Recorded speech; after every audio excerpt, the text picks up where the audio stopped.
హైదరాబాద్ కేపీహెచ్బీలో దారుణం జరిగింది. డెఫినెట్ గా ఈ వార్తని మీరు కంపల్సరీగా చూడాల్సింది. ఎందుకంటే ఎంత దుర్మార్గంగా మారిపోతున్నాయి హైదరాబాద్ రోడ్లు అనంటే పగలంతా ట్రాఫిక్ తో ఇక్కట్లు, రాత్రి అయితే చాలు ప్రధాన కూడల దగ్గర మెట్రో స్టేషన్ల కింద కొంతమంది ట్రాన్స్ మరియు ఎవరైతే ఈ సెక్స్ వర్కర్లుగా దిగిపోయారో వారంతా కూడా నానా హైరాణ చేస్తూ ఉంటారు.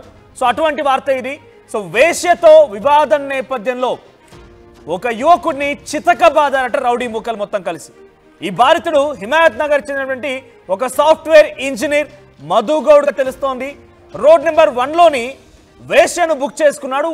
అయితే ఆ తర్వాత ఇద్దరి మధ్య గొడవ తలెత్తిందట. యువతి ఫోన్ చేయడంతో అక్కడికి కొంతమంది వ్యక్తులు వచ్చారు. సోహెల్ అండ్ గ్యాంగ్ అక్కడికి చేరుకుంది. మధుగౌడ్ పైన కత్తితో దాడి చేశారు ఈ Sohel and gang. So CC కెమెరాలో ఆ దృశ్యాలు నమోదయ్యాయి. సో భారతుడి ఫిర్యాదు మేరకి అటు వేశ్యతో పాటుగా మరో 4 పైన కేసులు నమోదయ్యాయి, అరెస్ట్ కూడా చేసినట్టు తెలుస్తోంది.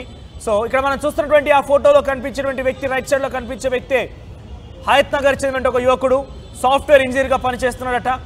హైదరాబాద్ కేపీహెచ్బీ దగ్గర ఒక వేశ్యని బుక్ చేసుకున్నాడు. ఇక లెఫ్ట్ సైడ్లో కనిపిస్తున్నటువంటి ఈ అమ్మాయి, ఆ అమ్మాయి పేరు రవలి ఏదో తెలుస్తోంది. సో అయితే ఆ అమ్మాయిని వేశ్యగా, ఆ అమ్మాయి ఉన్నటువంటి ఆ సెక్స్ వర్కర్ని బుక్ చేసుకున్న నేపథ్యంలో ఆ యువకుడికి ఆ అమ్మాయికి మధ్య కొంత గొడవ తలెత్తిందట.